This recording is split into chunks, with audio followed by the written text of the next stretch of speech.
Hello everybody and welcome to Pioneer Field for the final game of the CCAA regular season. It's going to be between the Cal State Monterey Bay Otters and the Cal State East Bay Pioneers. The Pioneers come into the game with a record of 20-16 on the CCAA season, 29. So I'm Thomas Shellstraight, I'm 23 years old, and I broadcast for Cal State East Bay. I've been doing it for just about the last 2 years. I never actually played baseball on a team, but since I kind of became a fan later in life, I put off trying to join a baseball team until finally I was in junior college at Ohlone, and I took a baseball class. Now, I didn't really read the description of the class thoroughly enough. As it turned out, advanced baseball means you're going to be in a class full of people who have been playing baseball their whole life.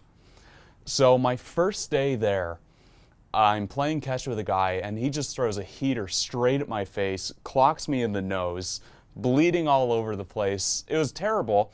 And in that moment, I realized that no, I'm never going to be a baseball player, but I don't know, maybe I can broadcast. In 2008, I really started following baseball, and I kind of developed my love for the Giants as, a late teenager. And at that point, it just kind of intensified through the years, and I got lucky. I skipped the 56 years of torture. Duane Kuiper in particular, his individual broadcasting is just spectacular to me. He throws, swing and a pop-up. Side the ball, down the line in foul ground. He's got plenty of room, and he's got it! And the Giants have won. They have won the World Series for the third time in 5 years. And he has individual home run calls.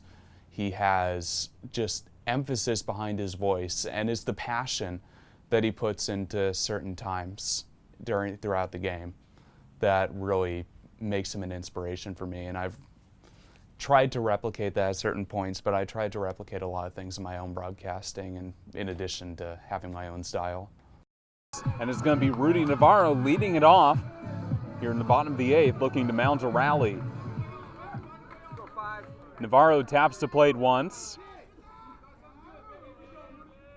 and swings and hits that one into shallow center field. It's going to get down for a base hit to lead it off. Navarro took a... So my favorite game was actually the one that you had me mic'd up for. It was between Cal State East Bay and Cal State Monterey Bay, last game of the season. There was something close to a number of different tiebreaker possibilities. You had a three-way tie possibility between Cal State East Bay, Monterey Bay, and the third place team. You had possibilities of Cal State East Bay getting the number 1 seed. You had possibilities of Monterey Bay getting the number 1 seed. It was all over the place with a number of different scenarios. And that added to the pressure during the game. And it was a close game all the way through. It was 2-1 Pioneers. That one's going to be hit on the ground, and Babbitt's running down to first, and he's out at first. So the Pioneers answer back with a run of their own. 2-1 is the score in favor of the Pioneers as we head to the top of the fourth.